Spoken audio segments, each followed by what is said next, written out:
ನಾವೇಕೆ ಶತ್ರುಗಳಿಗೆ ಕೇಡು ಬಯಸಬಾರದು? ಸಾಮಾನ್ಯವಾಗಿ ಯಾರಿಂದಲೋ ತೊಂದರೆಯಾದಾಗ ಅವನನ್ನು ಶತ್ರುವೆಂದು ಭಾವಿಸಿ ಅವನು ಹಾಳಾಗಲಿ ಸಾಯಲಿ ಎಂಬುವ ಭಾವನೆ ಈ ಸ್ವಾರ್ಥ ಲೋಕದಲ್ಲಿ ಆಗಾಗ ಬರುತ್ತೆ.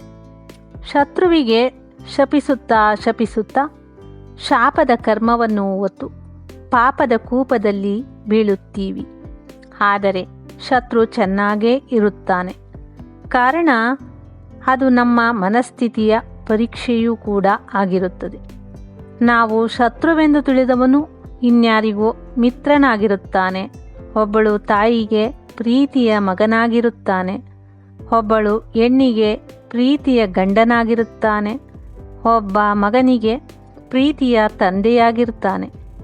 ಅವನಿಗೆ ಕೇಡಾದಾಗ ನಾನೊಬ್ಬನಿಗೆ ಸಂತೋಷವಾಗಬಹುದು, ಆದರೆ ಆ 4 ಜನರಿಗೆ ಅನ್ಯಾಯವಾಗುತ್ತದೆ.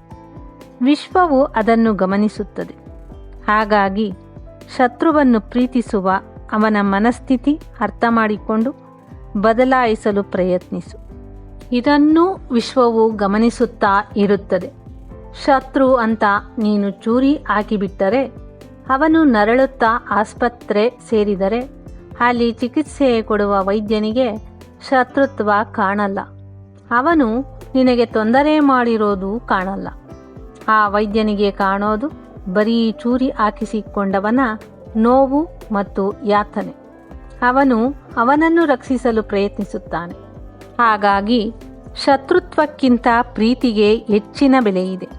ನೀನು ಸರ್ವವನ್ನೂ ಪ್ರೀತಿಸುವವನಾದರೆ ವಿಶ್ವವು ನಿನ್ನನ್ನು ಪ್ರೀತಿಸುತ್ತದೆ. ವೀಕ್ಷಕರೇ, ನನ್ನ ವಿಡಿಯೋ ನಿಮ್ಗೆ ಇಷ್ಟವಾಗಿದ್ದರೆ ಶೇರ್ ಮಾಡಿ, ಲೈಕ್ ಮಾಡಿ. ನನ್ನ ಮುಂದಿನ ವಿಡಿಯೋ ನೋಡಲು ದಯವಿಟ್ಟು ನನ್ನ ಚಾನಲ್ಗೆ ಸಬ್ಸ್ಕ್ರೈಬ್ ಆಗಿ.